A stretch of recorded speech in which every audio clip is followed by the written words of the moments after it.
first order of business, well, I guess hello. Any comments about my hair will get you blocked, reported, and the blacked out SUVs will be outside your door as soon as fucking possible. Zip it. But other than that, welcome back to Black Girl Wrestling. Today's word of the day is familiar to all of us who were there in 2000 circa 9 for Lady Gaga and Beyonce's telephone era, because my computer gave out on me, and I am too broke to buy another one. So in the meantime, we'll be using our word of the day, telephone. You are currently propped up on a copy of Red, White, and Royal Blue. And yeah, so hopefully this isn't like janky as fuck. I know it probably already sounds janky as fuck. I'm working on it. It's not entirely true. But I want you to know I did, for the first time in like weeks, re-record something. Because usually I'm just like, fuck it. I did re-record this whole beginning because I felt like I was code switching. And that made me really insecure because I was like, and I was having a little bit of an identity crisis because I was like, do I talk like that? Do I always talk like that? Not sure. But welcome back to Black Girl Wrestling to those who might be new. Because I should mention, there might be some new people. I posted about my dear old friend, the Osprey Project. Oh, this one's blank. Sorry. That's not good. I posted about my dear old friend, the Osprey Project, and it blew up a little bit, and our numbers went up. So there might be people who've never listened to Black Girl Wrestling before, and for that I say, why are you here? Being perceived is so fucking scary. I hate it. But also thank you for watching. Thanks for tuning in. I can't promise you a lot besides authenticity, and that's why it only comes once every blue moon. Because if I'm not feeling it, I can't bring myself to do it. Which kind of goes with today's theme topic, I guess. With there being so many new people and me realizing that I never did a full, like, real introduction to me, to why I made Black Girl Wrestling, to the kinds of things that I'm interested in. And I don't know if anybody cares. But I don't care that you don't care. Because I'm going to make it anyway. Black Girl Wrestling was a platform, is a platform that was created by myself, Danny, and my sisters, Allison and Brittany. But because we were looking around at wrestling media and we were hearing a lot of shit that was just, first of all, inaccurate, as far as representation goes. And we realized that there were a lot of gaps, in terms of who was telling the stories, and a lot of the same repeat perspectives, and that wasn't gonna work for me, brother. So Black Girl Wrestling was born, started off as a podcast, and then we ventured, now we have a whole website. It's cute. I write on there sometimes when I have time and motivation, and yeah, Black Girl Wrestling is our own little platform. I really created it because I was like, I could do this. Honestly, I know I'm a good writer. Podcasting, not so much. I know I'm a good writer though, and I was like, I can do this for somebody else, but I want to own it. I want it to be what I want it to be, like on my own time, on my own deadlines, without somebody looking over my shoulder saying that's to insert adjective here. So yeah, Black Girl Wrestling was born. I'm super proud of it. Honestly, when we first created it, I meant it to be like a spam. It was private for a little bit. And now we have like a little bit of a decent following, at least on Twitter. Trying to boost those numbers on Instagram. And on, not Instagram, we do have an Instagram, but on, what are the other platforms called? YouTube, and Spotify. But yeah, today I am going to walk you through some of my favorite things. What is that movie? Edelweiss is in it. Sound of Music. Yeah, very Sound of Music style. And a few people asked me some questions, because I begged them to. So I'm going to answer those as well to fill the dead space and time. But yeah, welcome to Black Girl Wrestling. Thanks for joining. Okay, so I just want to start off by 2 things you should know about me as a human being. First of all, I am a Lewis Hamilton fan. That's just important for people to know about me. Sir Lewis Hamilton. I don't play by my 8-time world champion. F1 is obviously separate of this, but that's what this is. Is this who we are? Is this what we represent? Yes.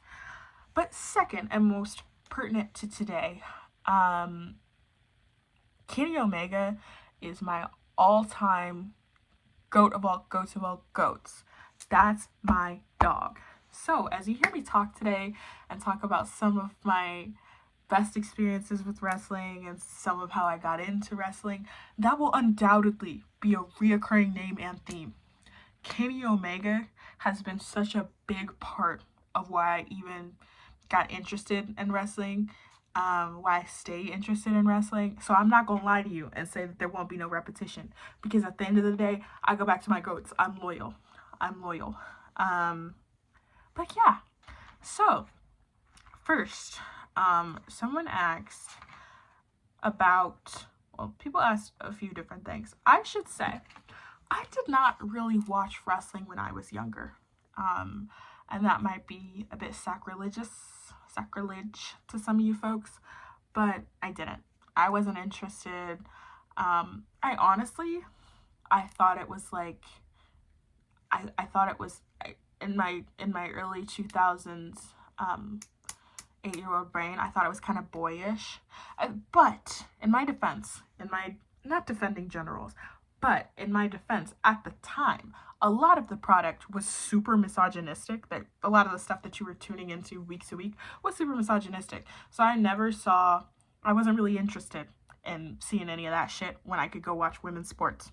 So that's what I did. Obviously, that's an overgeneralization, so don't take that and run with it. But that was how I thought about it when I was younger.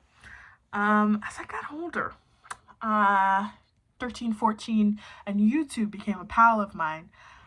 World Wrestling Entertainment had some clips that I dug into. When I was younger and first started getting into wrestling, my favorites were Edge and Christian. 1, because I did have a little bit of a crush on Edge, but 2, I just really loved the power of friendship. But I really loved the power of friendship. So I was always drawn into them. And I'm Black, so I love Jeff Hardy. I wonder if anyone's ever written about that. Like, why is it that Black people, like, he would have beat Obama in 2008 if he ran. But those were some of my favorites when I first started to get interested. Got a little bit older, and I got into Shield lore, but like after the Shield was on and popping. And I didn't go to my first show until, well, that's not true. I didn't go to my first show on purpose until I was like 17, because I did not grow up interested in this. Now, with that caveat of, I did go to one show when I was younger. I went to a Ring of Honor show in like Mason, Ohio. And Adam Cole was the world champion at the time, and he was really, really nice to me. I was like, I couldn't have been older than 10. He was really, really nice to me, and he helped me collect the confetti. So you will never hear me slander Adam Cole, because I am loyal to a fault. That's me and Twin. From before I even liked wrestling, I was always like, that Adam Cole guy, stand up fella. So he will always be on my list. Don't give a fuck. Even when he was yellow, I was like, stop talking about my minion man. Let him live his truth. But he's cured of jaundice now. He never had jaundice. He just looked like he did. Oh, he might have. He never said he did or didn't. Not to speculate. Anyway. Yeah. So, when I really, really got into wrestling, y'all, I wish I had a different answer for you. I can't tell you how much I wish I had a different fucking answer for you. But I had gotten really into Shield War. Again, power of friendship really drew me in. It's a common theme. And I said it to a guy, and that guy told me to look up the Golden Lovers, and I never looked back. I was first introduced to Kenny Omega via a guy I don't talk to anymore, which is tragic. But what's even more tragic is that I went to my first ever... That's not true. I went to a very memorable show with him. So, tainted memories. But we're all gonna pretend like that's not true, okay? Because I hate to give credit to a man ever. Yeah, so we're all just gonna speed past that. Anyway, some of the questions that people asked me, I'm not wearing my glasses, so I cannot see. First of all, somebody asked, oh, it was, she's funny, who is allowed and not allowed to be bald? She said, actually, like, who are some of your favorite bald wrestlers and who are some of your least favorite bald wrestlers? But I'm like, who is allowed and who's not allowed to be bald? Mox, not allowed to be bald. Ricochet, there's nothing you could do about it. And he was mean to me on Twitter the other day, so I can call him a bowling ball. And allowed to be bald, Mark Briscoe. Kyle Fletcher is like, he looks fine. It's not a commentary on his looks, but he doesn't like, and bald suits him, but he's not like wax on, wax off bald. Like, he's got a shaved head. Gabe Kidd, unsettling to me. I saw him without a hat. I had never seen him without a hat until that Kitty match. And he came out, I was like, where's your hair? As if he left it at home. So those are people that are and aren't allowed to be bald.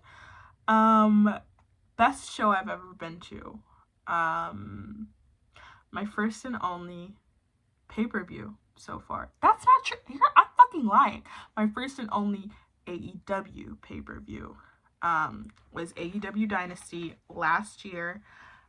And it was so fucking good. I have the worst memory in the world. I have that shit seared into my brain. I wish I could get it tattooed across my forehead so everybody that meets me knew I was there.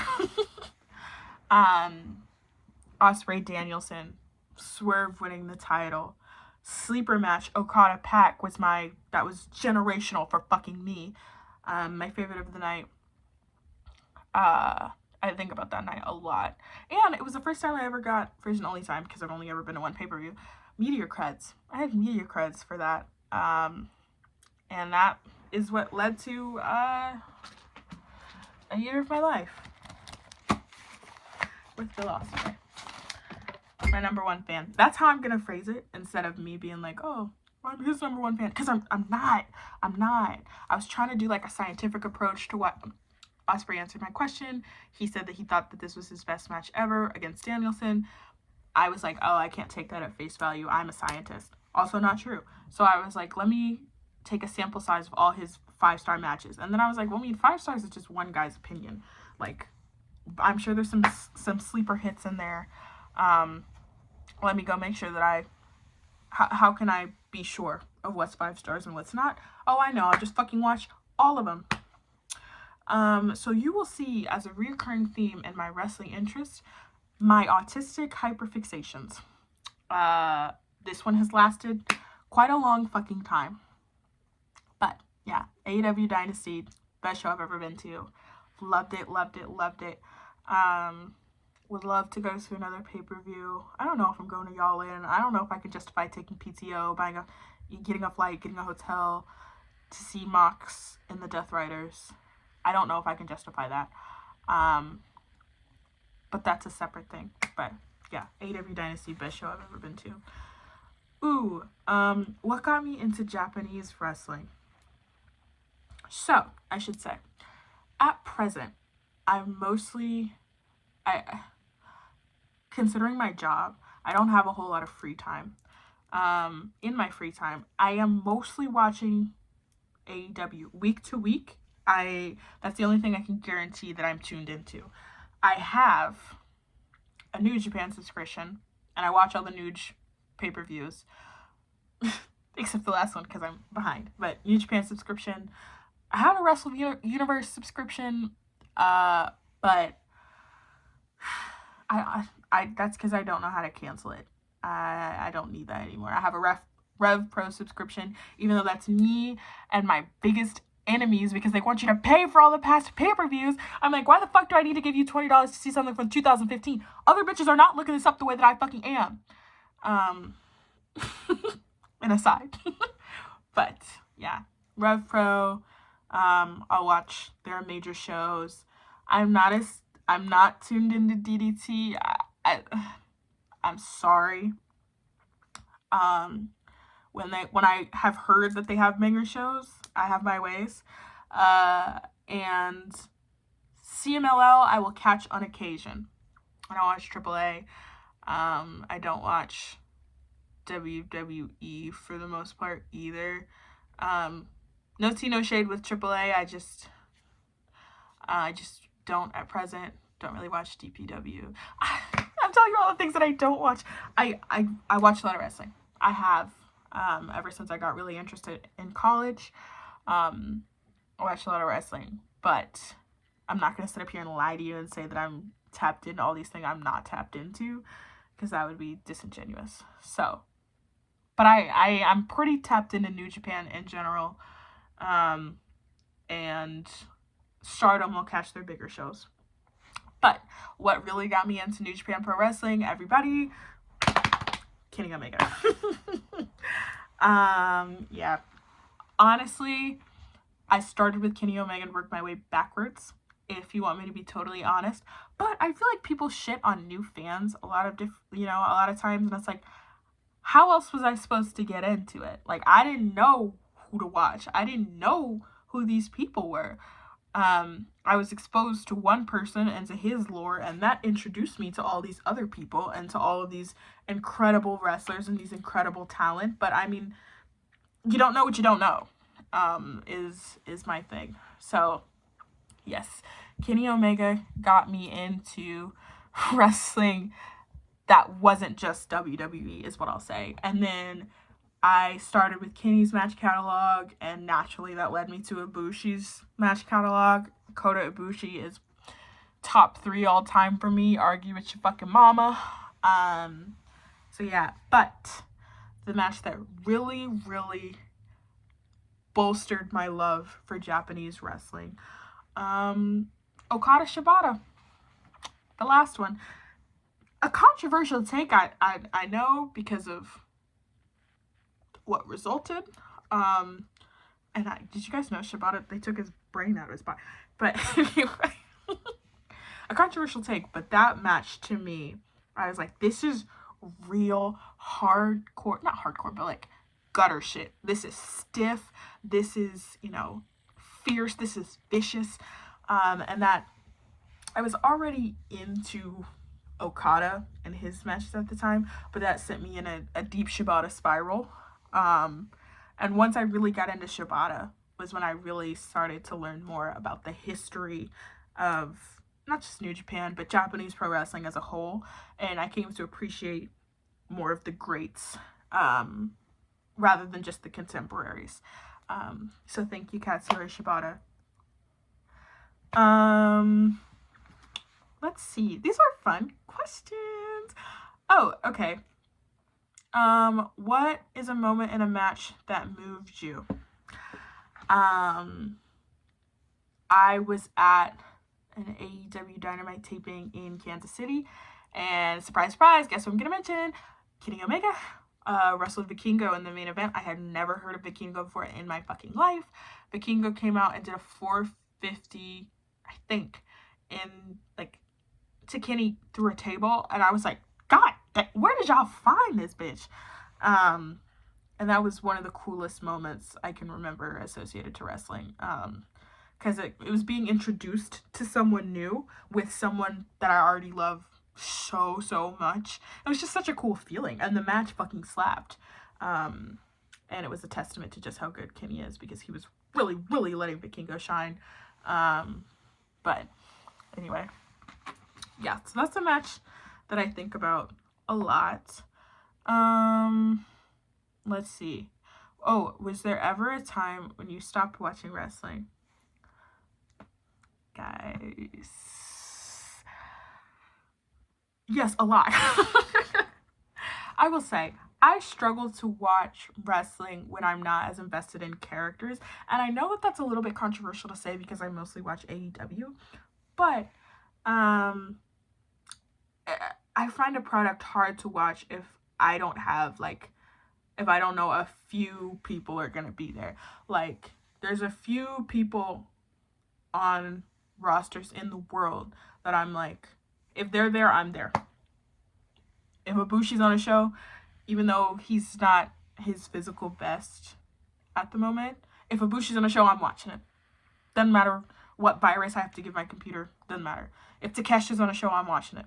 I don't give a fuck. But you go through stretches of time, like, for example, last year, not to bring him back up, but when Kenny was sick, I really struggled to watch AEW. Because also, one of my other favorites is Hangman, and I didn't feel like they were doing right by him in a lot of instances. And so I hate to say that the booking influenced my viewership, but also, like, that's exactly what booking fucking does. Because great matches are enough to get me to tune in. But somebody has to watch it first. If somebody vets it for me and they're like, oh my god, Danielle, this match is fucking crazy. You're gonna love this so much. Then I'm looking it up. If not, I'm living my best hot girl life. You don't see me collide a whole lot on Saturday nights because I'll be out. But but if I hear something slaps, I'll watch it on Saturday morning.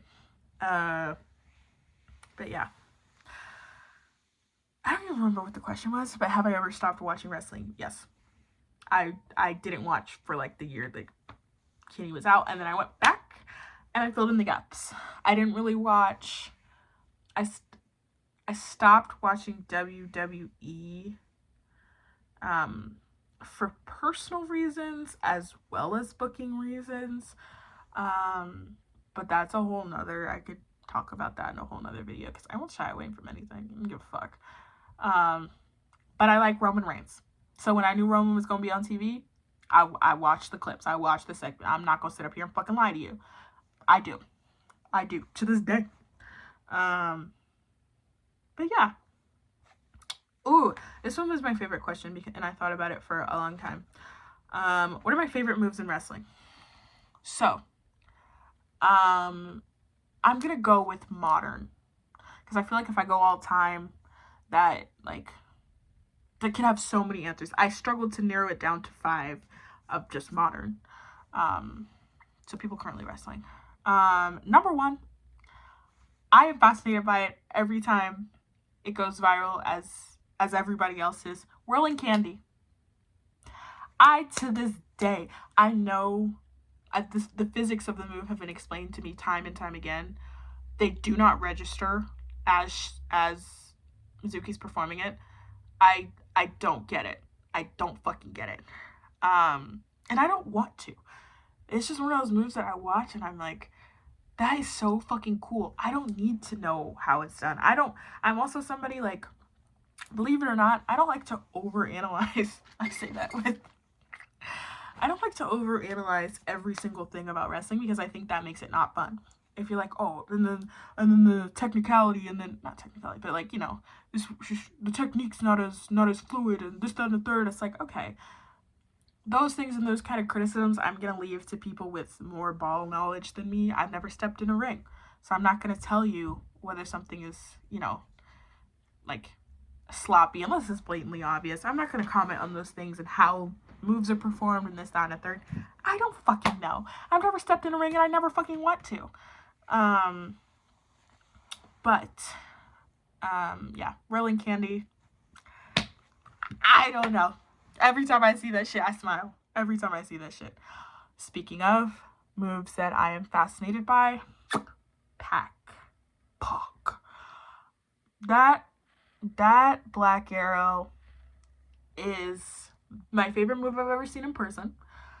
I'm a huge Pac defender. I think he should be world champion. He's hurt right now, but I think he should be world champion sooner rather than later. And I would argue that the Death Riders shit would have worked if Pac was the leader instead of Mox.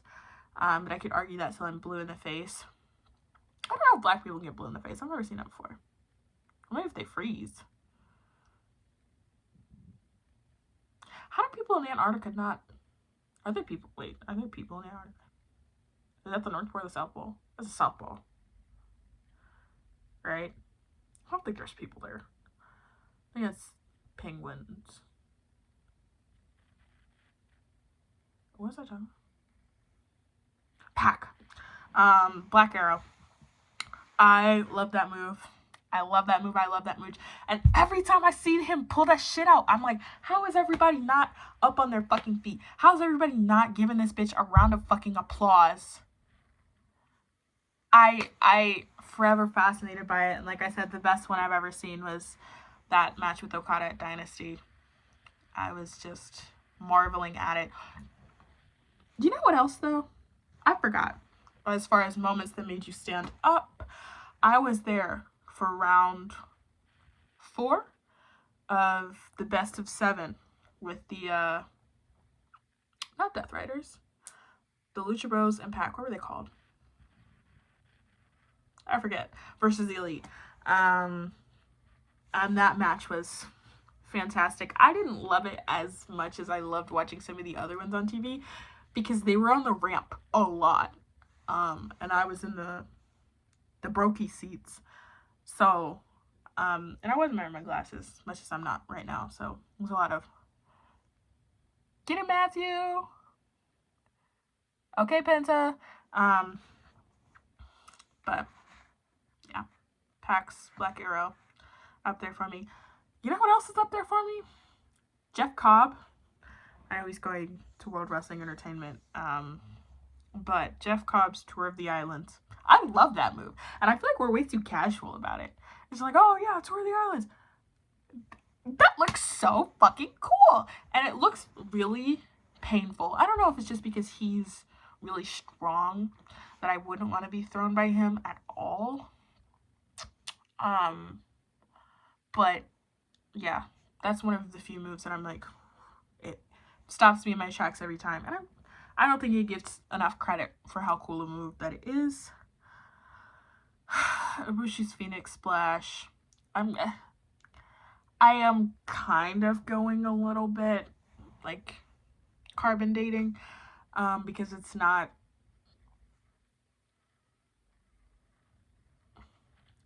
currently what it has been in the past. But that Phoenix Splash, I see it in my dreams at night. Mwah. Guys, if you have never been deep into Kota Ibushi's catalog, get in that motherfucker. I know that for a lot of you that are watching this, like, my audience, if there is one, is probably also mainly watching AEW, and is probably very familiar with Kota Ibushi. But even if that's the case, go remind yourself just how good this motherfucker has been. Just go remind yourself.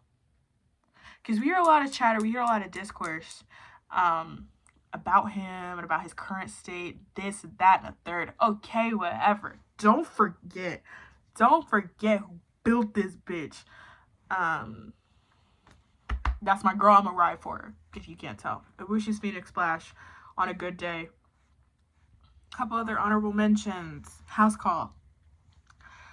When something really satisfying about watching somebody get kicked in the head. Mercedes lung blower that she's been pulling out recently. And everything that Athena does. I'm not a big fan of the O-Face finisher. But she could do anything at any given match. And I'd be like, 5 stars for me, and that's all that fucking matters. Let's see. I do have an affinity for the Hidden Blade. I have watched so many goddamn Will Ospreay matches, and I still have to see the Hidden Blade. Especially when he's a heel. That bitch is This shit is vicious. I love it. Women's tag titles in AEW? Question mark. Short answer, yes. Long answer, maybe not right now. I think that the women's division is finally in a spot where it's stars on stars on stars, hits on hits on hits, every single fucking week. What I don't want is for women's tag titles to be introduced and for them to not mean anything. I think that right now we got only real hoopers on TV, and I'm not interested in lowering the standard just to add another belt. Now, from a representation standpoint, it's ridiculous that we have all these fucking belts on the men's side and not even tag titles on the women's side. I completely agree. That needs to change. I would like to see a more consistent booking of the women's division for a little bit longer to assure that we're not going to regress before we introduce tag titles. Also, with the idea that Mariah may not be here, I'm a little bit hesitant because I feel like her and Mina should have been the first women's world tag champs. So if that's not going to happen, I would maybe put a pause on it for the moment. And then I would circle back post y'all in. Let's see. I should just put my glasses on, but I'm not going to. Overused trope.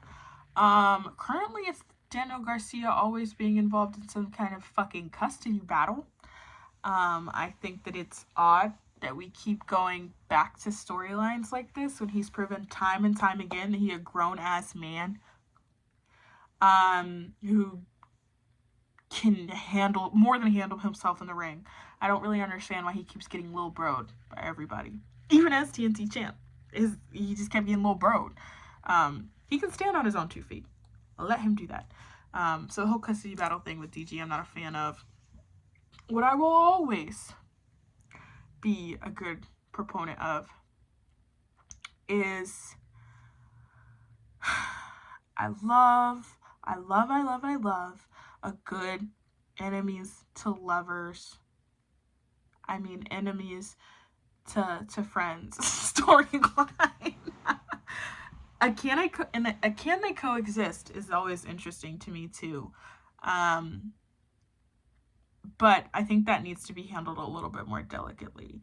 Both of those tropes need to be handled a little bit more delicately by people who are putting in the time and the effort to make sure that their story comes across as genuine.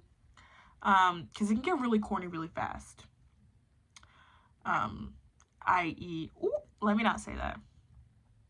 Chicago Man and what he got going on for WrestleMania, to me, can they coexist? Doesn't make a whole lot of sense to me. But then again, I'm not no CM Punk hater, but most of the things that he does in the past 5 years have not made any sense to me. But I don't need to get it. It's your life, I guess. And I'm an ally to those who think differently. Are those all the questions? Yeah, I think that those are all of the questions. Thanks so much for asking questions, guys. This is so fun. And I feel like a niche internet micro celebrity. Yeah, other things about me related to wrestling. I bring friendship bracelets to every single show that I go to. This one just says, and still. Ooh. Lots of them.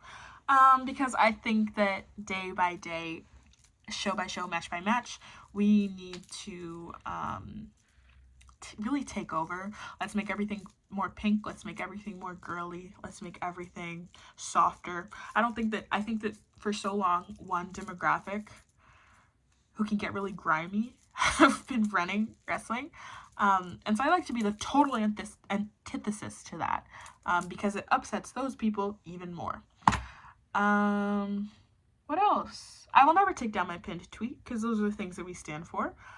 We're pro-Black, pro-women, pro-LGBTQ+, community, anti-Zionist, anti-imperialism, and I don't fucking like Chris Jericho. So that will always, that will stay up, regardless of whether or not that like hinders me from potential future opportunities, that's fine. I don't want Black Girl Wrestling to be a career path. I have no interest in pursuing pro wrestling as my full-time career.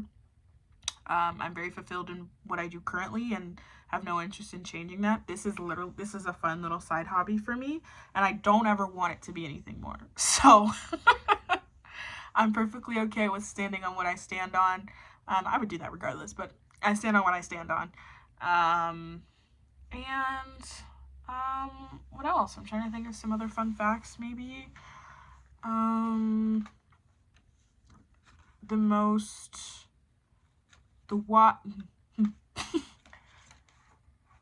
My favorite match ever is a tough question, because if you asked me my favorite match ever, I could list 20 Kenny Omega matches. That's just who I am. Runs in my blood. I'm an elite girl. I always fucking will be. But my favorite match of all time, I probably should have thought about this before I pressed record. Top 3. Golden Lovers, Young Bucks. No. Golden Lovers versus... Oh my god, who did they tag against? There's another member of... Fuck! I can't remember. It's fine. We'll just keep it Golden Lovers, Young Bucks. Women's matches. What's my favorite women's match ever? I don't know, but I know Mercedes was in it, even if she was Sasha. I should have come more well prepared. Maybe I'll do another one where I run down like my actual top favorites, because I'm totally blanking on everything I've ever seen. And I know I'm relatively new to pro wrestling compared to people that have been watching it for 20 years. How was I going to do that? I'm 22. But I know what I'm talking about. But it's not coming across right now. My one piece of wisdom that I would like to leave people with this week is that please look up the lore between F. Scott Fitzgerald and his wife Zelda. Other than that, thanks for watching Black Girl Wrestling. You can find me on Twitter at Danny Don't Miss. You can follow, more importantly, Black Girl Wrestling. Actually, don't follow me at all. I'm trying to distance myself. So I can be a faceless grifter. A morally flexible, faceless grifter. That's the dream. Yeah, follow Black Girl Wrestling. YouTube, Facebook, Spotify. Please rate it highly. Someone fucked up my rating, and I'm just gonna assume that you hate black women if you don't. So, goodbye, good night, bank. I feel like this whole thing was so fucking cringy. Luckily for me, this is in pro wrestling, and I think that I am automatically cooler than 80% of pro wrestling content creators, because, well...